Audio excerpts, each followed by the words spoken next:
Breaking news coming out of West Africa tonight. The era of independent elections in Burkina Faso is officially over. In a stunning move this Tuesday, the Transitional Legislative Assembly voted to dismantle the country's long-standing electoral watchdog, wiping out an agency that has stood for over 20 years. This vote effectively rubber stamps a controversial bill originally pushed through back in July by the ruling military junta, currently under the iron-fisted command of Captain Ibrahim Traoré.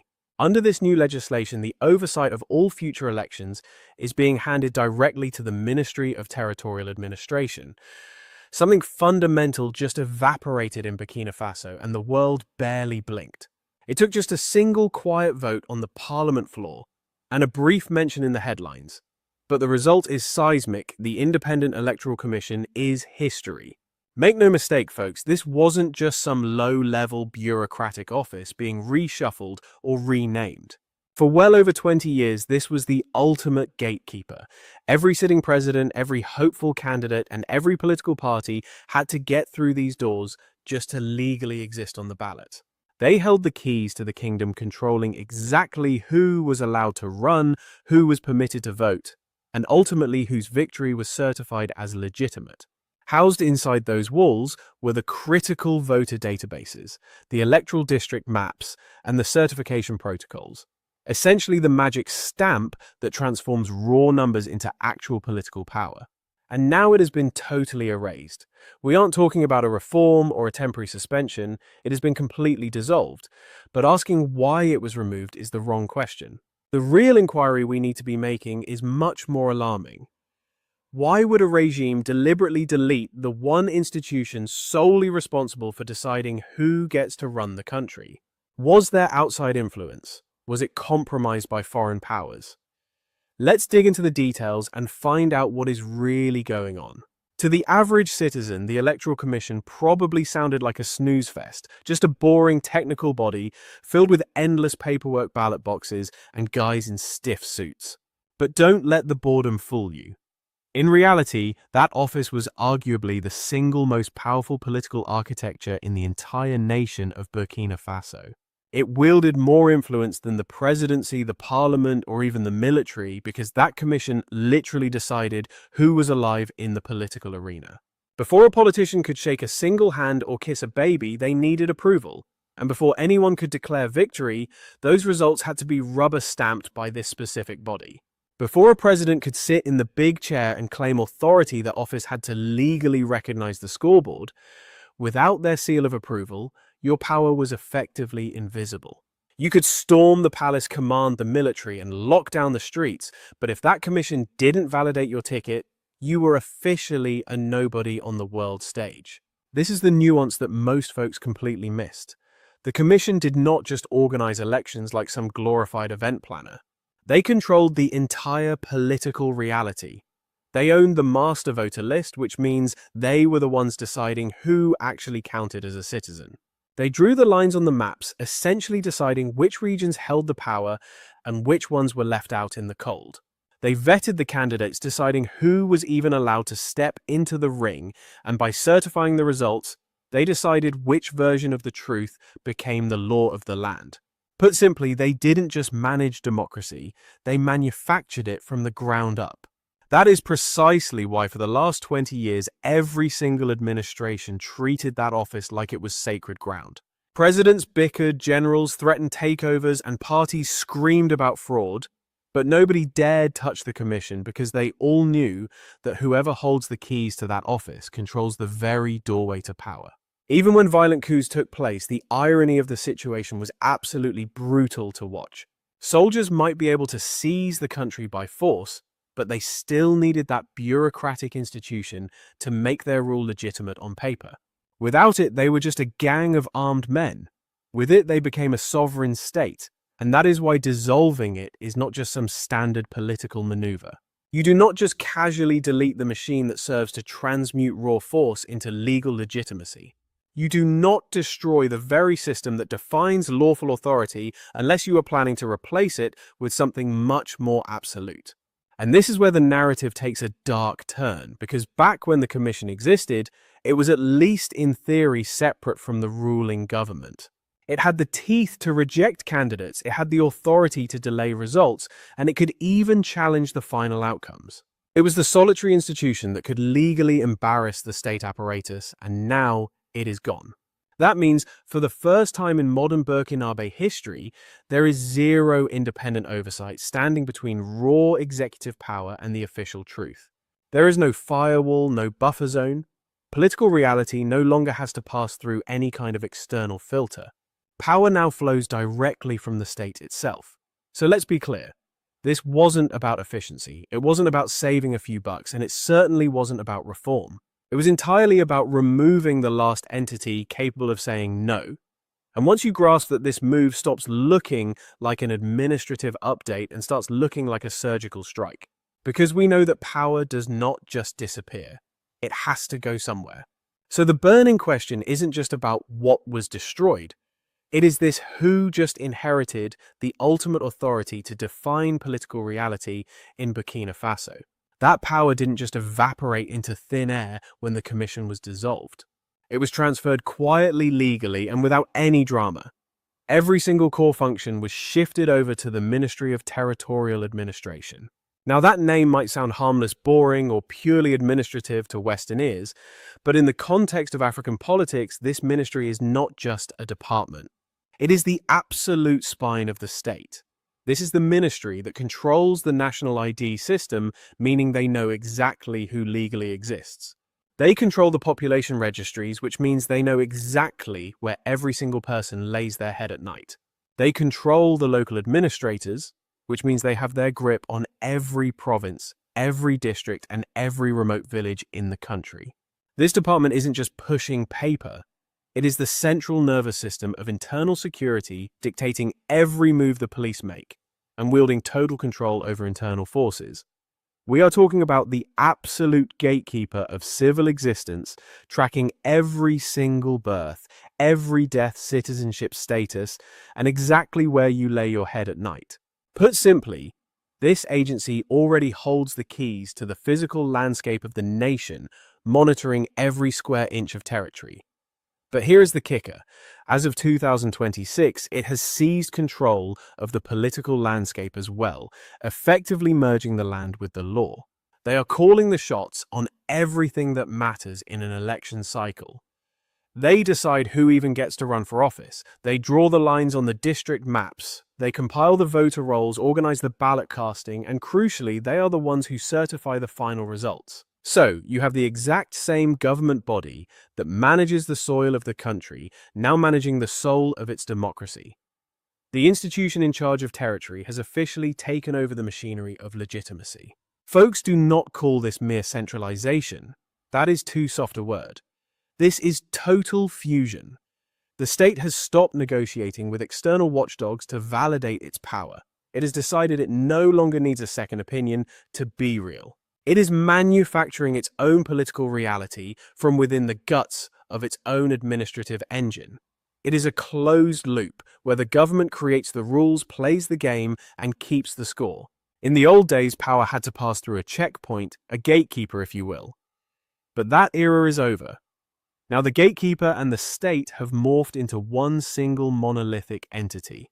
This is precisely what makes this power grab so irreversible. When you embed political legitimacy deep inside the same ironclad structure that controls your ID card, the national borders, and the police state, you wipe out any independent layer left in the system. There is literally nowhere left to go, no neutral ground where power can be challenged through legal channels. The courtroom door has been effectively welded shut. If you have a dispute, you are not taking it to a neutral referee anymore. You are marching right back to the very same office that cooked up the result in the first place and asking them to change their mind. It is the legal equivalent of appealing a guilty verdict to the exact same judge who just sentenced you. And that creates a clear picture of why this specific ministry was tapped for the job. It wasn't an accident. They didn't hand this power to the Justice Department, the Ministry of Defense, or the Parliament. They chose territorial administration for one terrifyingly simple reason: it already has its fingerprints on every single human being living within the country's borders. It already holds the database on the physical existence of every citizen. Now it has absorbed their political existence too, granting it total dominion over life and liberty. Here is the bottom line. If this ministry does not recognize you, you effectively cease to be a citizen. And if this ministry does not validate you, you are erased as a political actor. You simply do not count. There is no outside anymore, no external recourse. That is exactly why this maneuver is so incredibly dangerous for democracy, yet so ruthlessly effective for consolidating control. It is dangerous because it strips away every last shred of institutional protection designed to stop manufactured outcomes and rigged results. But it is effective because it wipes out the chaos, the disputes, and the uncertainty of a fair fight. The state transforms into a self-contained, self-legitimizing, and self-certifying machine that answers to no one. Power has stopped looking for external confirmation or international rubber stamps. It has become a completely closed system operating in a vacuum of its own making. And this brings us to the seismic shift that nobody in the mainstream media is willing to say out loud. Burkina Faso did not just shut down an independent commission, it completely internalized the very concept of political reality. The state now dictates who legally exists, who is allowed to compete in the arena, who is declared the winner, and even who has the right to file a complaint about it. This leads us straight to the most uncomfortable question hanging over the entire region. If the government owns the entire election machine, from the top floor to the basement, what possible scenario exists where they would ever allow themselves to lose? However, we have to look at the timeline. Traoré did not dissolve the commission on day one of his junta, and there is a very specific calculated reason for that delay. Because rushing into a ballot box exercise in a nation that is actively collapsing isn't democracy, it is political theatre, designed for an audience that isn't even watching. When he seized power, Burkina Faso could barely be called a functioning state. Huge swaths of the territory were lawless zones, and remote villages were living under the constant, terrifying shadow of terrorism. The National Army was stretched to its absolute breaking point, and foreign troops were still operating on Burkinabe soil, arguably undermining the very sovereignty they were there to protect. Sure, the institutions existed on pieces of paper in the capital, but the actual state apparatus was struggling to perform even the most basic functions of governance.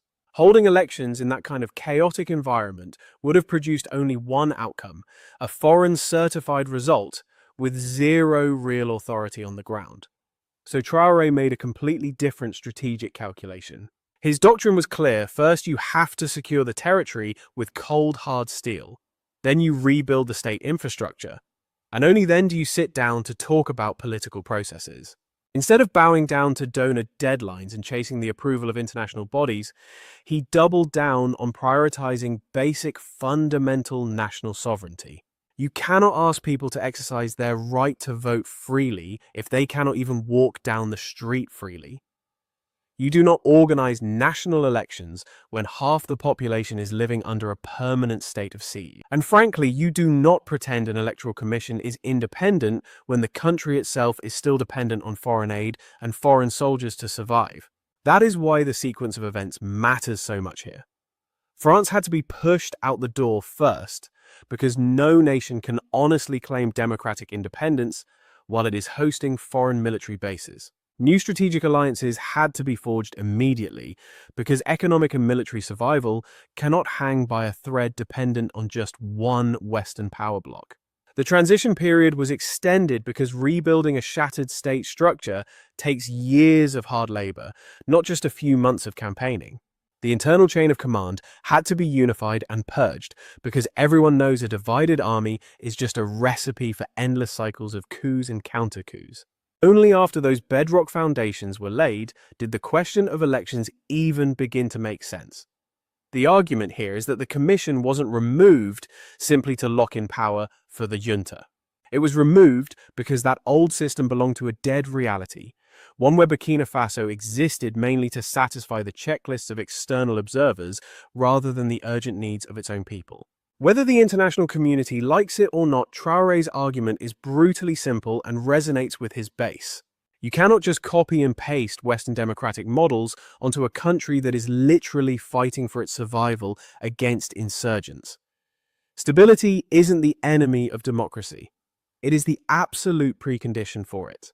And that brings us to the real, unvarnished reason he waited this long to make his move. It wasn't just to manipulate the outcomes, but to avoid repeating the same tragic mistake Africa has made for decades, rushing into symbolic, hollow elections, while the state itself remains weak, fragmented, and totally dependent on outsiders. All of which leads us to the much deeper, more fundamental question that comes next in this unfolding saga.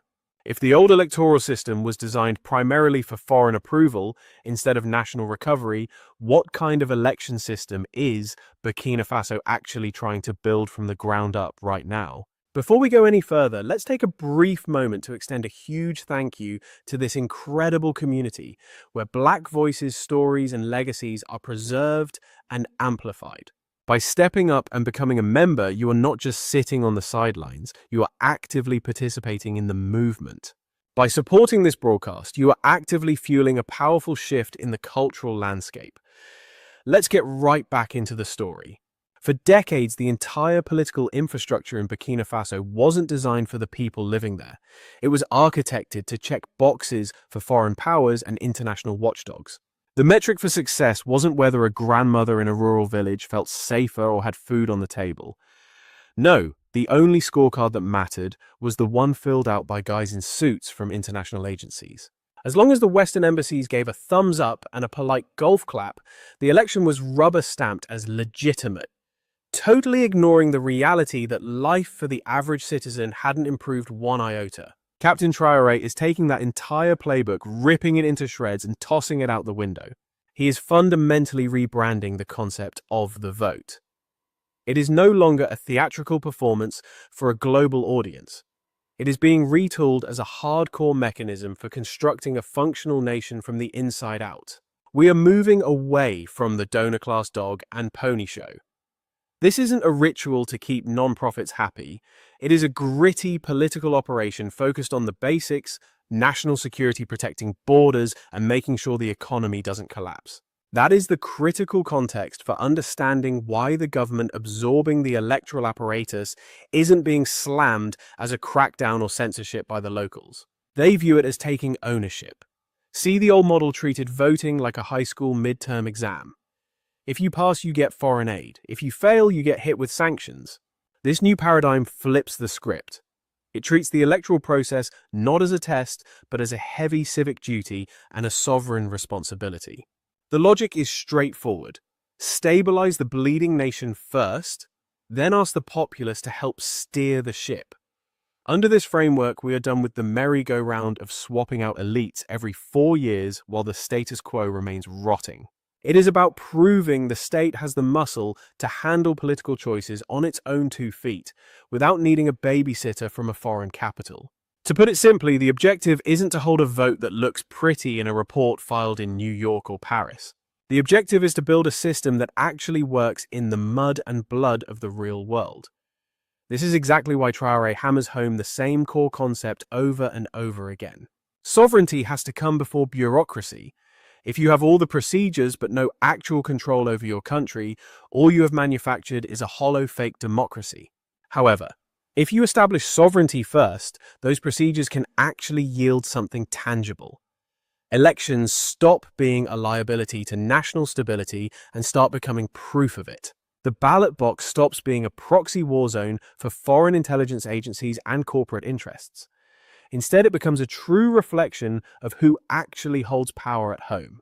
It stops being a beauty pageant to see who can charm the donors the most and starts being a process driven by what the nation actually needs to survive. And let's be clear, this doesn't mean the opposition vanishes into thin air. What it means is that political rivals have to play the game on a board that wasn't manufactured overseas. It doesn't mean choices are eliminated. It implies that the choices available are grounded in the reality of a state that is actually functional. That is the massive gamble Traoré is doubling down on. The bet is that African nations don't need to import Western political templates to validate their existence. They have the capacity to forge their own systems, maybe imperfect, maybe evolving, but 100% sovereign. So get the headline right. Elections in Burkina Faso aren't being cancelled. They are being aggressively decolonized. This brings us squarely to the million-dollar question. If the vote isn't about impressing the West anymore, how does that fundamentally rewrite the social contract between the government and the average citizen? Before we go deeper into that analysis, here is a quick heads up. Make sure to smash that like button, share this report, and hit subscribe so you don't miss our upcoming deep dives into Black history, global civilization, and the politics of identity. Back to the story. The wildest part isn't the government's executive action. The real shocker is how the streets reacted, or rather how they didn't. We didn't see cities burning. There were no million-man marches, no nationwide riots, and no viral hashtags trending on social media demanding the restoration of the Electoral Commission. It was crickets, zero resistance. And that silence is absolutely baffling to the pundits and think tank experts in Washington and London. They are scratching their heads asking, why isn't everyone freaking out about the dissolution of an independent democratic institution? The answer is a hard pill to swallow. The people had already filed for divorce from that system emotionally years before the government made it official.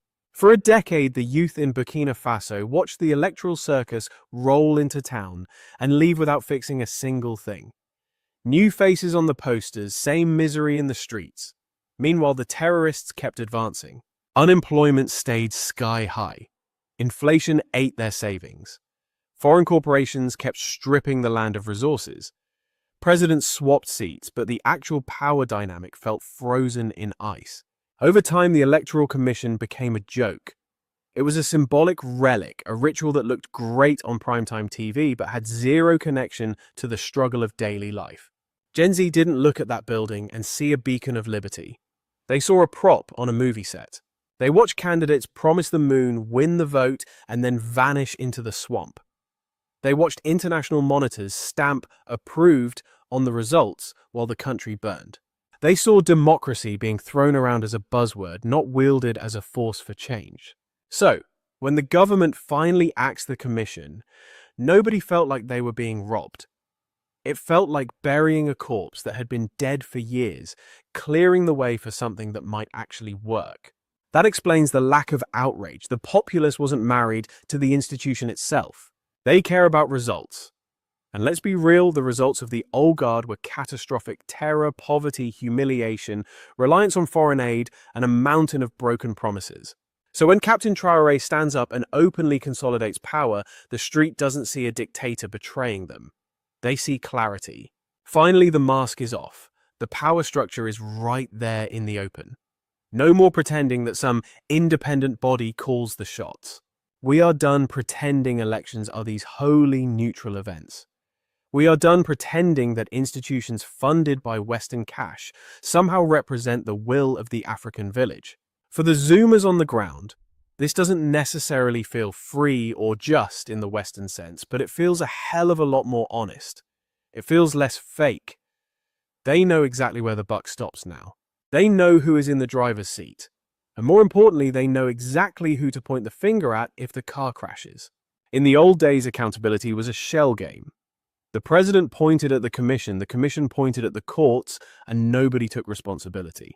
In the past, the courts would point fingers at the Constitution, and the Constitution would just point right back at foreign donors. It was a loop of blame. But today, that bureaucratic labyrinth has been completely demolished. We are seeing a shift where authority has a distinct identity, a physical address, and a clear hierarchy.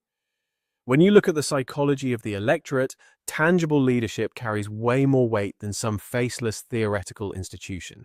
Let's be real, when daily life feels like it is balancing on a knife's edge, citizens aren't looking for invisible systems. They crave authority they can actually see. They want stability and control, not administrative complexity. Voters would take one definitive decision maker over 1,000 conflicting bureaucrats any day of the week. This explains why the emotional response from the public isn't outrage or resistance. It is genuine curiosity. The person on the street isn't debating constitutional law or asking if this fits a textbook definition of democracy. Their question is practical and urgent. Is this finally going to get the job done? And folks, let me tell you, that shift in perspective completely rewrites the rules of the game. The moment a society stops judging governance by how well it follows a handbook and starts judging it by concrete outcomes, these institutions are knocked off their pedestals. They aren't sacred anymore. They are just wrenches in a toolbox, useful until they break, then you toss them. If a system cannot guarantee safety, provide basic human dignity, or show economic progress, it evaporates emotionally. It doesn't matter how perfect the democratic process looks on a piece of paper. If it doesn't work, it is illegitimate. So, do not make the mistake of thinking the Constitution collapsed because of hatred. It collapsed because the people simply stopped believing it had any relevance to their actual lives. And this brings us right up to the edge of the most volatile psychological transformation we have seen yet. If the electorate has completely lost faith in the ballot box to effect change, and they feel zero connection to voting centres, then what exactly are they expecting from their political leadership? This is the turning point in the narrative specifically concerning Burkina Faso. We are no longer talking about a system designed around a polite procedural exit strategy for politicians. We are witnessing a system being rebuilt entirely around one concept, legitimacy, earned strictly through high-level performance. Back in the old days, changing the guard was just a formal ritual. You had elections every couple of years, foreign observers taking notes, and a legal handover that looked squeaky clean in the headlines. But let's be honest about the ground reality, those departures were largely meaningless theatre. You could swap out the administration, but the broken machinery remained exactly the same. The poverty didn't leave, the violence didn't leave, and the foreign meddling certainly didn't leave. So the fundamental question Captain Traoré is posing isn't, how do we peacefully remove a leader? It is, why should any leader get to stay if they are failing the people? In this emerging paradigm, your exit strategy isn't determined by a piece of paper in a ballot box. Your survival depends entirely on your results sheet. Here is the deal. If the administration can provide safety, secure the borders, jumpstart the economy, and restore national pride, then the leadership keeps its mandate. However, if they miss those targets, that legitimacy crumbles instantly. We aren't talking about a legal challenge, we are talking about a social collapse where the people simply pull the plug on their support. The symbolic power just evaporates.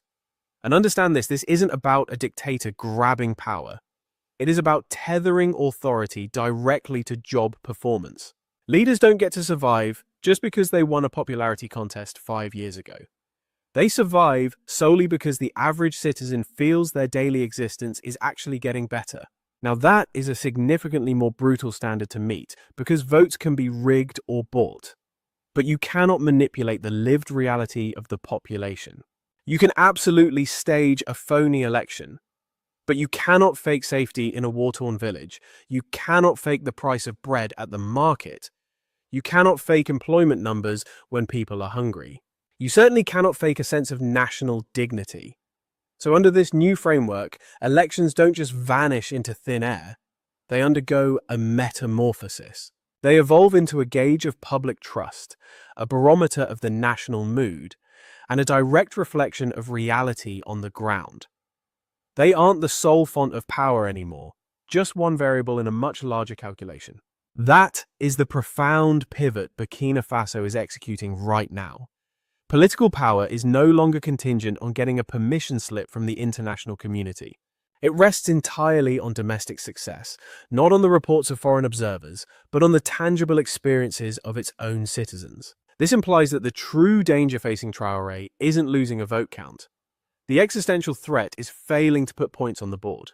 And dealing with a populace that has already run out of patience for symbolic gestures, failure isn't something that will be quietly swept under the rug. So it's not that Burkina Faso has removed the concept of political accountability. They have shifted the model from vote every few years and hope for the best to deliver results every single day or lose your credibility entirely.